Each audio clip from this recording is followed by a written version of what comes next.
induction system, if we just look at the throttle body alone, there's a guy named Ron Hatton, passed away not too long ago, but he pioneered what he called the Gadgetman Groove. And the Gadgetman Groove is a 1/4 inch pie shape, like a slice of pie shaped groove that goes in. So your throttle body opens like this. He would put the groove right there. So we have a groove that goes just manifold side of the throttle plate on the side that the throttle kicks towards. Ron claimed much better performance, light throttle performance, and improved fuel economy. Not everybody got an improvement in fuel economy, but everybody saw an improvement in performance. My theory is that when that plate got past the groove, the cross-sectional surface area gave an additional path for the air to go around. Well, more air makes more power. I thought it was kind of a deceptive, gimmicky thing where people thought they were getting better fuel economy just because of the increased air bleeding past the normal path. Well, Ron spent about a week at my R&D facility, and we took a stock throttle body and we put it on the flow bench, and we mapped out the flow characteristics at different depressions, meaning 10 inches of vacuum, 28 inches of vacuum. I think we took it up to 70 inches of vacuum, so we could map out how the throttle body flowed. And then carved a groove into it, Gadgetman Groove, and we flowed it out again. Where I thought the flow would go through the roof is as soon as we cracked past that groove. Surprisingly, it didn't. Surprisingly, the flow was pretty close to stock. We got the most increase in flow at the 70% throttle angle. That throttle plate was way past the groove by then. So what Ron claims is that in the very, very, very bottom pocket, as the piston starts to move down on the intake stroke, there's a pressure that builds down in that corner. And about mid-stroke on the intake stroke, you've got your maximum pressure in there. And then as the velocity of the piston slows down, that pocket releases back in.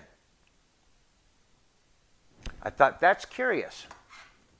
We couldn't test that on the flow bench, but we rigged up a map sensor on the X Prize Sonata so that we could turn the electrical signals, or the vacuum signals, into electrical signals. So we took the Hyundai Sonata with the map sensor hooked up, and with the scope, drove it around. And then put the Gadgetman Groove in, and again, drove it around.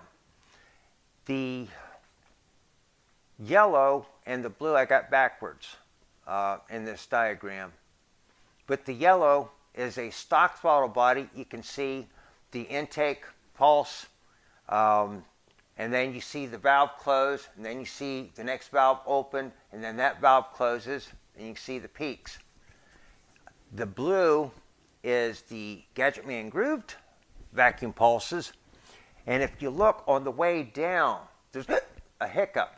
Everyone hit, everyone hit, and that's where there's evidence of that vacuum causing a pressure pocket in the bottom of that groove. And then halfway through, it kicks back out again. So he claims that on the first half of the stroke, you're actually increasing the vacuum in the manifold, and then on the second half of the intake stroke, you're giving it all back and then some. So the higher vacuum evaporates more of the fuel, lowers the boiling point, and then you still get a kick in volumetric efficiency.